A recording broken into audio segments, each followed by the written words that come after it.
Hi there, and welcome to The Daily Gardener, an almanac of garden history, literature, and small botanical joys.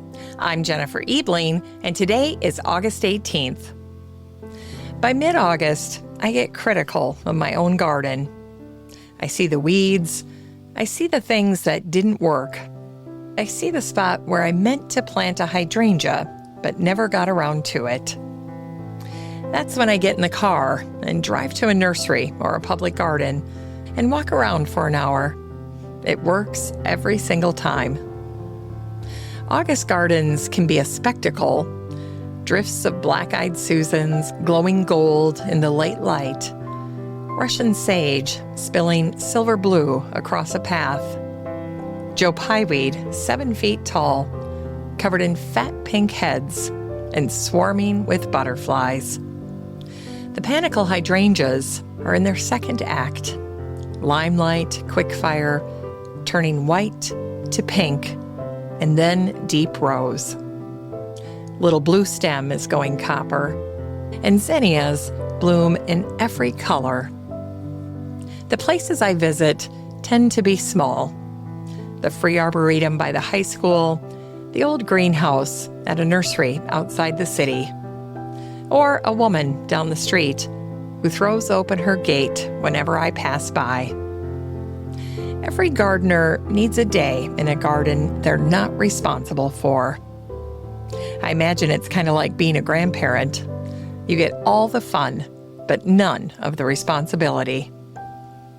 And I've often thought that some of the grace we show other gardeners in their gardens comes home with us when we step back into ours. Here's today's garden history.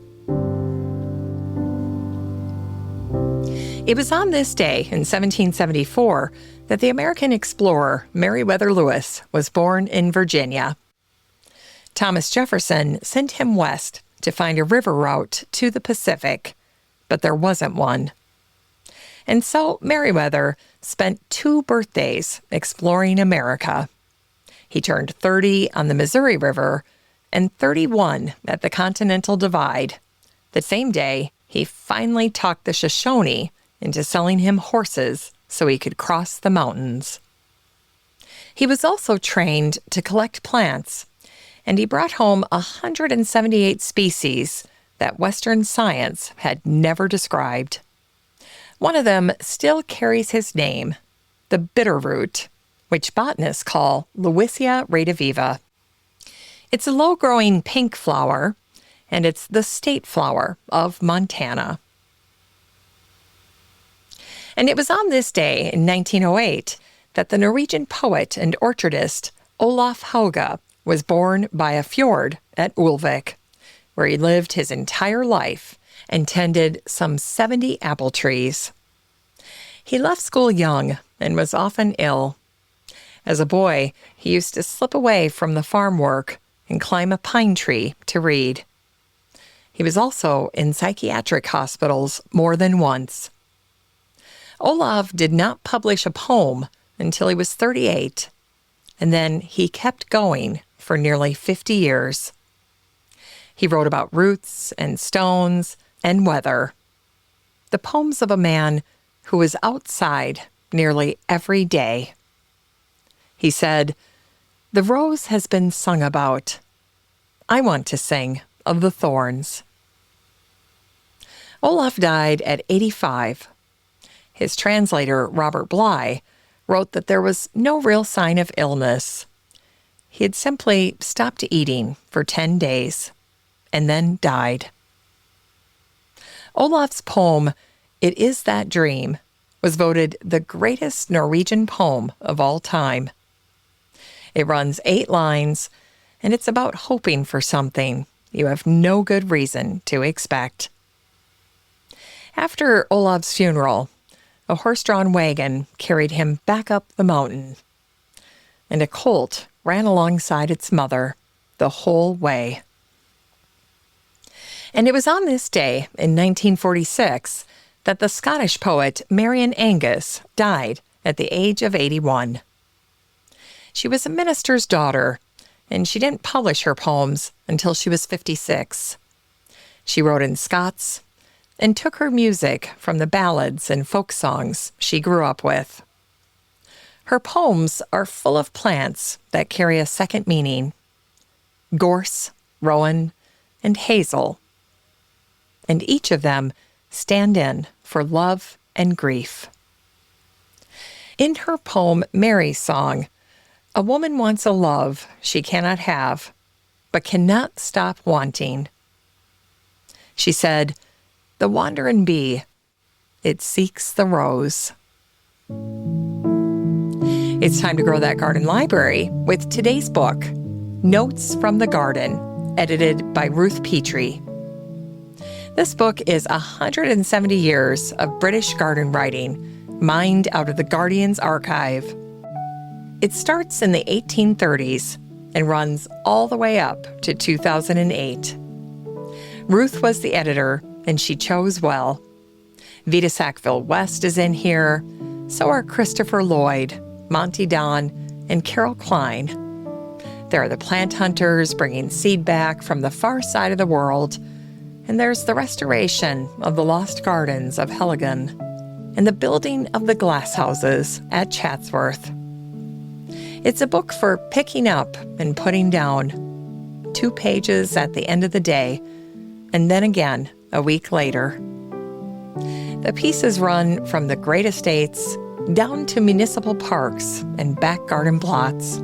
But the true measure of a book like this is in the small things no one ever expects to last.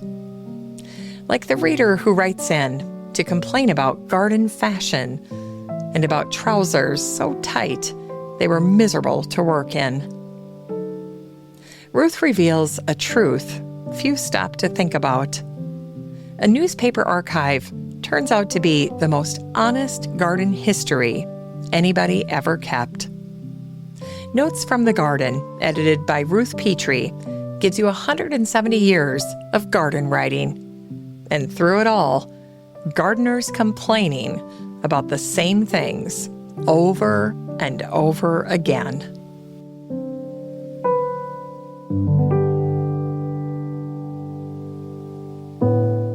And finally, here's something sweet to ignite the little botanic spark in your heart. It was on this day in 1925 that Brian Aldiss was born in Norfolk, England. At his prep school, every boy was given a strip of ground about as long as a room. They could grow flowers in it if they wanted.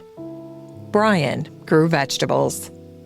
He went to war at 18, India, then Burma, then Sumatra, and came home to a bookshop in Oxford, where he sold other people's books for 9 years before he ever wrote one of his own. Then he became a science fiction writer, and one of the best there was.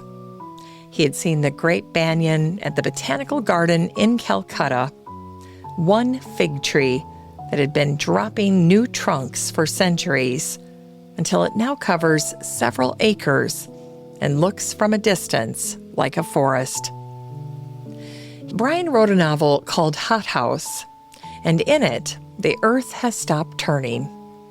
One face of the world is pointed at the sun forever, and a single banyan has grown across the whole of it. The plants have taken over, and the people are very small now, and they live up in the branches. That story won a Hauge Award, and it is still the strangest garden anyone ever imagined. Brian's wife Margaret died in 1997, and he was left with a little piece of ground behind the house. He said, "There was nothing there except a couple of apple trees." And he had a choice. He could develop it himself, or he could leave it as wilderness. And he did not want to do that. So the man who had invented a world made entirely out of plants spent his last 20 years making one small garden behind his own house.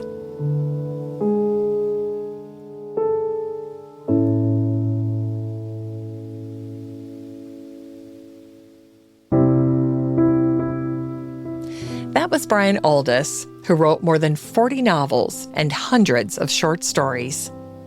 One of them, Super Toys Last All Summer Long, became the Steven Spielberg film AI. Brian spent a decade as literary editor of the Oxford Mail.